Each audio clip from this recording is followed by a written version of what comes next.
నరసింహ కార్తీక్‌ని కత్తితో పొడవటంతో అక్కడ ఉన్న దీప అయితే కార్తీక్‌ని హాస్పిటల్‌కి తీసుకొని వస్తూ ఉంటుంది. ఇంతలో ఇంట్లో ఉన్న వాళ్ళందరికీ చెప్తూ ఉంటుంది. ఇంతలో ఇంట్లో ఉన్న వాళ్ళందరూ అయితే అక్కడికి వస్తూ ఉంటారు. అది చూడగానే అక్కడ ఉన్న దీపను చూసి "ఏం జరిగింది దీప అసలు?" అని చెప్పేసి అయితే అడుగుతూ ఉంటారు. ఆ మాటలు వినగానే అక్కడ ఉన్న దీప అయితే "ఏం జరిగిందా?" అని మొత్తం విషయం మొత్తం చెప్తూ ఉంటుంది. కార్తీక్ బాబుని ఇలా నరసింహ పొడిచేశాడు. నన్ను పొడవబోతూ ఉండగా అక్కడ ఉన్న కార్తీక్ బాబు అయితే నా ముందుకు వచ్చి తనను పొడిచే విధంగా చూసుకొని తనను పొడి చేశాడు నరసింహ అని చెప్పేసి అయితే అంటూ ఉంటుంది. ఆ మాటలు వినగానే ఇంట్లో ఉన్న వాళ్ళందరూ అయితే ఒక్కసారిగా షాక్ అయిపోతూ ఉంటారు.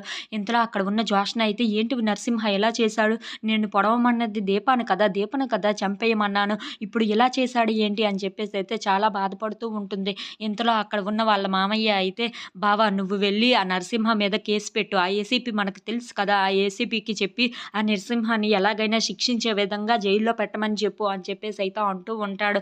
ఆ మాటలు వినగానే అక్కడ ఉన్న దీప, జోష్న వాళ్ళ అమ్మ అందరూ అయితే చాలా బాధపడుతూ కార్తీక్‌కి ఇప్పుడు ఎలా ఉందో అని చెప్పేసి అయితే అనుకుంటూ చాలా బాధపడుతూ ఉంటారు. ఇంతలో డాక్టర్ అయితే లోపల నుండి బయటకు వస్తూ ఉంటారు. అది చూడగానే అక్కడ ఉన్న దీప అయితే ఇప్పుడు కార్తీక్ బాబుకి ఎలా ఉంది అని చెప్పేసి అయితే అడుగుతూ ఉంటుంది. ఆ మాటలు వినగానే అక్కడ ఉన్న డాక్టర్ అయితే మీరు కార్తీక్‌కి ఏమవుతారు అని చెప్పేసి అయితే అడుగుతూ ఉంటాడు.